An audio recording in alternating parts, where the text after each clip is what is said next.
Hello dear students, आपका स्वागत है एम्पायर ऑफ नॉलेज 33 में। मेरा नाम सादिक खान है। आज मैं आपको पढ़ाने वाला हूँ बिहार बोर्ड के क्लास 10th का इकोनॉमिक्स का पहला चैप्टर का कुछ ऑब्जेक्टिव्स, जो कि मैंने पिछले क्लास में 25 ऑब्जेक्टिव करवाए थे और 50 कराने वाला था। उसके 25 ऑब्जेक्टिव जो बच गए थे, आज मैं उसको पार्ट 2 में करने वाला हूँ। तो चलिए बिना देरी किए हुए हम लोग शुरू करते हैं। हमारा जो पहला क्वेश्चन है वह है, आर्थिक क्रियाओं का उद्देश्य क्या होता है। ऑप्शन ए है जीविकोपार्जन, ऑप्शन बी है मनोरंजन, ऑप्शन सी है दोनों, और ऑप्शन डी है इनमें से कोई नहीं। ठीक है, जो आर्थिक क्रिया होता है ना, जो भी आर्थिक क्रिया होता है उसका मेन उद्देश्य जो होता है वो क्या होता है, जीविकोपार्जन होता है ना। ऑप्शन ए क्या है, बिल्कुल सही जवाब है ना। जीविकोपार्जन करने के लिए, जिंदगी चलाने के लिए जो हम लोग काम करते हैं उसी को क्या बोलते हैं, आर्थिक क्रिया बोलते हैं। आपका जो 26 नंबर क्वेश्चन था, बिहार में किस जिले का प्रति व्यक्ति आय सबसे कम है। ऑप्शन ए है पटना का, ऑप्शन बी है शिवहर का, ऑप्शन सी है पूर्णिया का, और ऑप्शन डी है सभी का। देखिए स्टूडेंट्स, बिहार में जो सबसे कम प्रति व्यक्ति आय वाला जो जिला है वो आपका कौन सा जिला पड़ता है, तो वो आपका पड़ता है शिवहर। शिवहर बिहार में सबसे कम आय वाला जिला है। आपका जो अगला क्वेश्चन है, बिहार में किस जिले का प्रति व्यक्ति आय सबसे अधिक है या सबसे ज्यादा है। 2023 में भी ये क्वेश्चन पूछी गई थी। ऑप्शन ए है पटना में, ऑप्शन बी है शिवहर का, ऑप्शन सी है मधेपुरा का, और ऑप्शन डी है छपरा का। डियर स्टूडेंट्स, आपका जो सही उत्तर होगा 27 का वो होगा पटना, है ना। पटना में क्या है, जनसंख्या भी अच्छी खासी है और पटना में सबसे ज़्यादा क्या है, प्रति व्यक्ति आय ज़्यादा है। तो आपका जो 28वां क्वेश्चन था, बिहार के आर्थिक पिछड़ेपन का क्या कारण है। ये भी क्वेश्चन 2023 में पूछा गया था ना, बिहार के आर्थिक पिछड़ेपन का क्या कारण है। ऑप्शन ए जनसंख्या में तीव्र वृद्धि, ऑप्शन बी कृषि पर अत्यधिक भार, ऑप्शन सी है बाढ़ एवं सूखा का प्रकोप, और ऑप्शन डी है उपर्युक्त सभी। देखिए बिहार का जो आर्थिक पिछड़ेपन का जो कारण है, जनसंख्या भी यहाँ बहुत ज़्यादा है, कृषि पर भी अत्यधिक भार है, और आपको पता होगा कि बिहार में लोग एक जहाँ पे एक लोगों की काम है वहाँ पे कई सारे लोग उसमें जुड़े हुए रहते हैं, जिससे क्या होता है, छिपी बेरोजगारी का भी क्या बोलते हैं देखने को मिलता है। उसके बाद ऑप्शन सी है बाढ़ एवं सूखा। उत्तरी बिहार में बाढ़ और दक्षिण बिहार में सूखा की वजह से भी क्या होता है, बिहार पिछड़ा रह जाता है। तो इसका जो ऑप्शन नंबर डी है ये बिल्कुल सही जवाब है। बिहार के पिछड़ेपन का तीनों कारण है, उपयुक्त सी। आपका जो अगला क्वेश्चन है, निम्नलिखित में से कौन बीमारू राज्य नहीं है। ये क्वेश्चन बहुत बार पूछा गया। देखिए 2013 में पूछा गया, 2016 में पूछा गया, 2018 में पूछा गया, और इवन कि आपका 2024 में भी ये क्वेश्चन पूछा गया है। ऑप्शन ए है बिहार, ऑप्शन बी है मध्य प्रदेश, ऑप्शन सी है कर्नाटक, और ऑप्शन डी है उड़ीसा। तो निम्नलिखित में कौन सा बीमारू राज्य नहीं है। देखिए बिहार आपका बीमारू राज्य है, मध्य प्रदेश आपका बीमारू राज्य है, उड़ीसा आपका बीमारू राज्य है, लेकिन जो कर्नाटक है ये बीमारू राज्य नहीं है, है ना। क्योंकि बीमारू में आप देखिए बीमारू है ना, बी आई से बिहार, उसके बाद एम से मध्य प्रदेश, है ना, ए से असम, आर से राजस्थान, और यू से उड़ीसा। तो इसमें देखिए कर्नाटक कहीं भी नहीं है। अगर किया आता तो तब हो सकता था, लेकिन कि कहीं नहीं है, इस वजह से कर्नाटक क्या है, बीमारू राज्य नहीं है।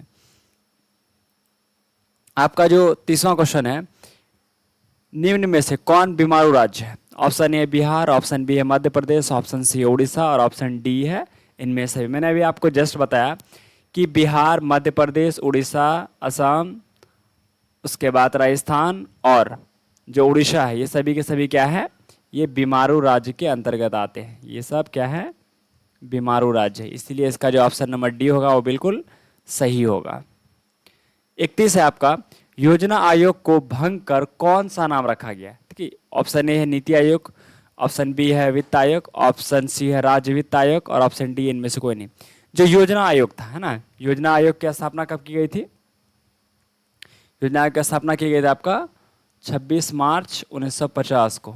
26 मार्च 1950 को योजना आयोग का स्थापना किया गया था, और इसी योजना आयोग का नाम बदलकर क्या किया गया था, तो नीति आयोग किया गया था। और ये कब नाम बदला गया था, 1 जनवरी 2015 को, है ना। 1 जनवरी 2015 को योजना आयोग का नाम बदलकर नीति आयोग किया गया था। आपका जो 32वां क्वेश्चन है, एक समाजवादी अर्थव्यवस्था में सर्वाधिक बल दिया जाता है। जो समाजवादी अर्थव्यवस्था था उसमें किस चीज़ पर सबसे ज़्यादा बल दिया जाता है। ऑप्शन ए है आपका आर्थिक स्वतंत्रता, और ऑप्शन बी है उत्पादन कुशलता, ऑप्शन सी है अधिकतम लाभ अर्जन, और ऑप्शन डी है लोक कल्याण। तो 32 का जो आपका सही आंसर है वो क्या है, लोक कल्याण। जो समाजवादी अर्थव्यवस्था होता है इसमें क्या होता है, लोक कल्याण पर बहुत ज़्यादा ध्यान दिया जाता है। आपका जो 33वां क्वेश्चन है, भारतीय योजना आयोग के प्रथम अध्यक्ष कौन थे, है ना। जो भारतीय योजना आयोग थे, अभी जस्ट मैंने आपको बताया योजना आयोग कब इसकी स्थापना की थी, 1900 योजना आयोग का 2015 में, जो कि नीति आयोग का नाम बदल के रखा गया था। तो इसके जो प्रथम अध्यक्ष थे वो कौन थे जिस टाइम में ये बना था। ऑप्शन ए है मोरारजी देसाई, ऑप्शन बी है पंडित जवाहरलाल नेहरू, ऑप्शन सी है राजीव गांधी और ऑप्शन डी है इनमें से कोई नहीं। तो भारतीय योजना आयोग के जो प्रथम अध्यक्ष थे वो थे पंडित जवाहरलाल नेहरू। पंडित जवाहरलाल नेहरू कौन थे, भारतीय योजना आयोग के प्रथम अध्यक्ष थे। आपका जो 34वां क्वेश्चन है, अर्थव्यवस्था के किस क्षेत्र से हरित क्रांति संबंधित, जो हरित क्रांति आई थी, है ना, वो अर्थव्यवस्था के कौन से क्षेत्र से संबंध रखता है। ऑप्शन ए है प्राथमिक क्षेत्र, ऑप्शन बी है द्वितीय क्षेत्र, ऑप्शन सी है तृतीय क्षेत्र और ऑप्शन डी है इनमें से कोई नहीं। तो अर्थव्यवस्था का जो संबंध है वो किससे है, तो वो आपका है प्राथमिक क्षेत्र से, है ना। कृषि क्षेत्र से ही हरित क्रांति का संबंध आया था, जिसमें उन्नत किस्म का बीज, उन्नत किस्म का खाद, उर्वरक, क्या बोलते हैं, पदार्थ इस्तेमाल करके पैदावार बढ़ाया जाता है। आपका जो 35वां क्वेश्चन है वो आपका 2011 के जनगणना के अनुसार भारत का विश्व में कौन सा स्थान था, है ना। 2011 में जनगणना हुआ था, भारत में विश्व का कौन सा स्थान था, प्रथम था, द्वितीय था, तृतीय था, चतुर्थीय था। तो जनगणना अनुसार भारत का विश्व में, है ना, जनसंख्या की यहाँ बात कर रही है कि जनसंख्या के मामले में भारत जो है कितने नंबर पे आता था। तो आपका जो 35 का सही आंसर होगा वो होगा द्वितीय। ठीक है, द्वितीय है ये किसके हिसाब से, ये जनसंख्या के हिसाब से, जनसंख्या के हिसाब से द्वितीय आता है। और आपका अगर बात करें क्षेत्रफल के मामले में, तो क्षेत्रफल के मामले में ये आता है 7वें नंबर पे। क्षेत्रफल के मामले में 7वें नंबर पे और जनसंख्या के मामले में भारत कितने नंबर पे आता है, दूसरे नंबर पे। लेकिन अगर बात करें वर्तमान में जनसंख्या, तो वर्तमान में भारत क्या होता है, विश्व में 1 नंबर पे आता है जनसंख्या के मामले, है ना, वर्तमान में। लेकिन जो ये क्षेत्रफल के मामले ये हमेशा क्या रहेगा, 7th ही रहेगा। आपका ये 36वां क्वेश्चन है, उद्योग, गैस, विनिर्माण और बिजली इत्यादि किस क्षेत्र के अंतर्गत आता है। ऑप्शन ए है प्राथमिक क्षेत्र, ऑप्शन बी है द्वितीय क्षेत्र, ऑप्शन सी है तृतीय क्षेत्र और ऑप्शन डी है इनमें से कोई नहीं। तो आपका 36 का जो सही आंसर होगा वो क्या होगा, द्वितीय क्षेत्र। क्योंकि ये जो भी है, उद्योग है, गैस है, विनिर्माण है, ये सब किसके अंतर्गत आते हैं, द्वितीय क्षेत्र के अंतर्गत आता है। इसलिए द्वितीय क्षेत्र का एक और नाम दिया जाता है, क्या नाम है, औद्योगिक क्षेत्र, ना। द्वितीय क्षेत्र को क्या कहा जाता है, औद्योगिक क्षेत्र के नाम से जाना जाता है। आपका जो 37वां क्वेश्चन है वो है, बैंक एवं बीमा, परिवहन तथा संचार इत्यादि किस क्षेत्र से संबंधित हैं। ऑप्शन ए है प्राथमिक क्षेत्र, ऑप्शन बी है द्वितीय क्षेत्र, ऑप्शन सी है तृतीय क्षेत्र, ऑप्शन डी है इनमें से सभी। बैंक, बीमा, परिवहन तथा संचार का संबंध किस क्षेत्र से है। तो आपका 37 का जो सही उत्तर होगा वो होगा तृतीय क्षेत्र। ये बैंक, आप बैंक जाते हैं तो वहाँ भी सेवा मिलता है, बीमा सेवा है, परिवहन वो भी सेवा है, संचार का माध्यम ये भी क्या है, सेवा है। और तीसरी तृतीय क्षेत्र को क्या कहा जाता है, सेवा क्षेत्र, है ना। तृतीय क्षेत्र को सेवा क्षेत्र के नाम से जानते हैं और प्राथमिक क्षेत्र को, है ना, कृषि क्षेत्र के नाम से जानते हैं और द्वितीय क्षेत्र को औद्योगिक क्षेत्र के नाम से जानते हैं। इसको याद रखना आपको। आपका जो 38वां क्वेश्चन है, 2011 की जनगणना के अनुसार भारत की आबादी कितनी थी, है ना। 2011 में जनगणना हुआ था, उस टाइम में भारत की टोटल आबादी कितनी थी। ऑप्शन ए है 90 crore, option B 125 crore, option C 121 crore और ऑप्शन डी है 140 करोड़। आपका जो 38 का सही आंसर होगा वो होगा 121 करोड़। 2011 में जो जनगणना हुआ था, 2011 में जनगणना जब की गई थी तो उस टाइम में भारत की आबादी कितनी थी, 121 करोड़। अभी अगर वर्तमान में बात करें, है ना, तो वर्तमान में कितना है, लगभग 140 प्लस करोड़, है ना। 140 करोड़ से क्या है, ज़्यादा जनसंख्या भारत में है और भारत वर्तमान में विश्व का नंबर 1, है ना, आबादी वाला देश बन चुका है। आपका बात करते हैं 39 नंबर में, ब्रटलैंड आयोग संबंधित है समावेशी विकास से, आधारभूत संरचना से, सतत विकास से या आर्थिक विकास से। तो जो ब्रटलैंड आयोग है उन्होंने एक परिभाषा दी थी सतत विकास का, इसीलिए इसका ऑप्शन सी क्या होगा, बिल्कुल सही जवाब होगा, है ना। ऐसे विकास जो निरंतर चलता रहे, टिकाऊ बना रहे और आने वाले पीढ़ियों को भी क्या हो, इसका लाभ हो, उसे क्या बोलते हैं, सतत विकास बोलते हैं। और इसकी जो परिभाषा दी थी, किसने दी थी, ब्रटलैंड आयोग ने दी थी। आपका जो 40वां क्वेश्चन है, बिहार के विकास के बिना भारत का विकास संभव नहीं है। यह कथन किसका है? कहने का अर्थ हुआ कि जब तक बिहार विकास नहीं करेगा तब तक भारत क्या हो सकता है? विकास नहीं हो सकता। तो ये जो लाइनें हैं ये किन के द्वारा कही गई थी? तो ऑप्शन ए है राजेंद्र प्रसाद, ऑप्शन बी है APJ Abdul Kalam, option C है महबूब उल हक और ऑप्शन डी है महात्मा गांधी। तो डियर स्टूडेंट्स, ये जो लाइन था ये लाइन किसका था? एपीजे अब्दुल कलाम का, जो कि हमारे भारत के 11th प्रेसिडेंट थे। ये क्या थे? 11th प्रेसिडेंट थे, भारत के 11वां राष्ट्रपति थे। कब से कब तक लेके? 2002 से लेके 2007 तक ये भारत के राष्ट्रपति रहे। और इन्होंने कहा था कि जब तक बिहार का विकास नहीं होगा तब तक भारत विकास नहीं कर सकता है। आपका जो 41वां क्वेश्चन है, मानव विकास रिपोर्ट का प्रकाशन निम्न में से किसके द्वारा किया जाता है? जो मानव विकास रिपोर्ट है ना, HDR है ना, ह्यूमन डेवलपमेंट रिपोर्ट, इसको बोलते हैं HDR है ना, ह्यूमन डेवलपमेंट रिपोर्ट। तो इसका प्रकाशन किसके द्वारा किया जाता है? ऑप्शन ए है WTO, ऑप्शन बी है WHO, ऑप्शन सी है UNDP और ऑप्शन डी है ILO।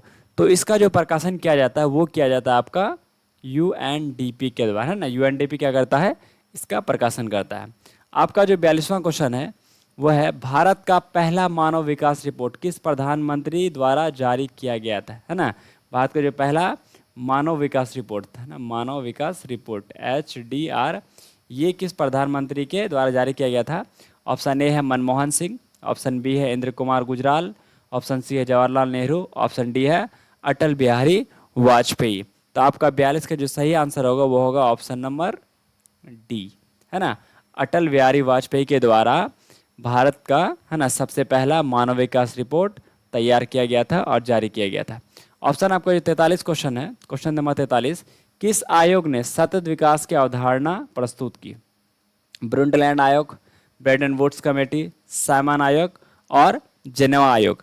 आपका जो 43 का सही आंसर होगा वो क्या होगा? ब्रेटन वुड्स कमेटी ने, है ना, ब्रेटन वुड्स कमेटी ने क्या किया था? सतत विकास की अवधारणा या फिर उसका परिभाषा दिया था।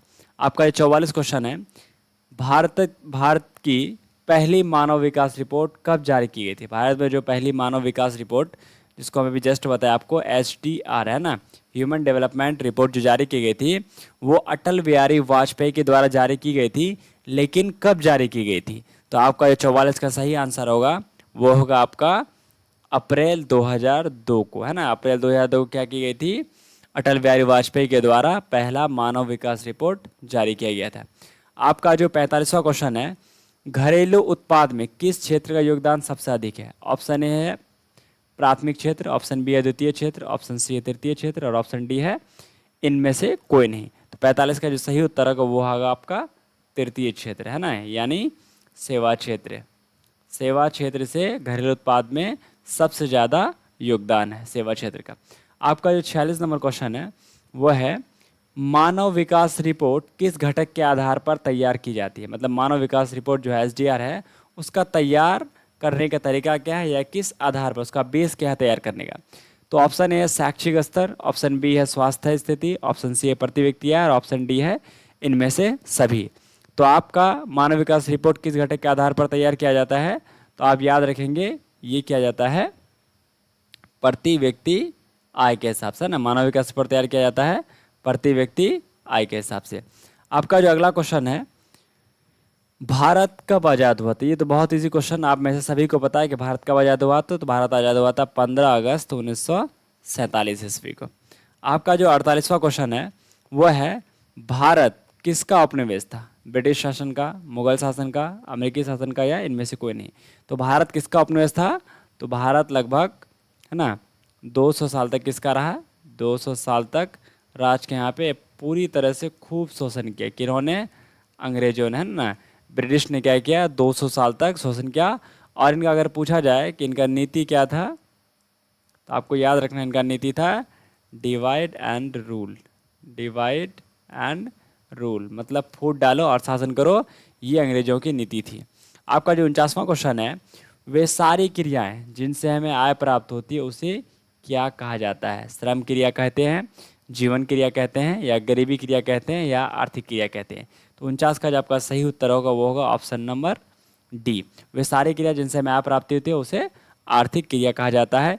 ये क्वेश्चन आपका 2 नंबर में भी पूछा जाता है, मतलब कि ये क्वेश्चन आपका सब्जेक्टिव में भी पूछा जाता है और ऑब्जेक्टिव में भी पूछा जाता है।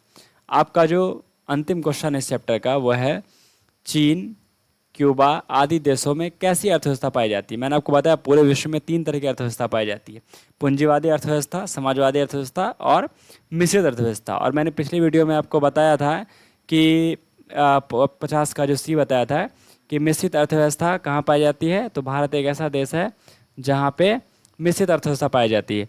और चीन, क्यूबा आदि देशों में कौन सी अर्थव्यवस्था पाई जाती है, तो वहाँ पे समाजवादी अर्थव्यवस्था पाई जाती है। तो डियर स्टूडेंट्स, हम लोग को पहला चैप्टर का पूरा 50 ऑब्जेक्टिव कंप्लीट कर चुके हैं। फिर हम लोग मिलते हैं नेक्स्ट वीडियो में दूसरा चैप्टर के जो भी मेन इंपॉर्टेंट ऑब्जेक्टिव्स हैं और जो भी कई साल पूछे गए हैं और जो भी पूछे जाते हैं वो सारे ऑब्जेक्टिव्स को आपको कराया जाएगा। तो आप हमारे चैनल पर बने रहिए और अगर अभी तक चैनल को आप सब्सक्राइब नहीं किए तो सब्सक्राइब जरूर कीजिए। फिर मिलते हैं हम लोग नेक्स्ट वीडियो में। Thank you for watching this video.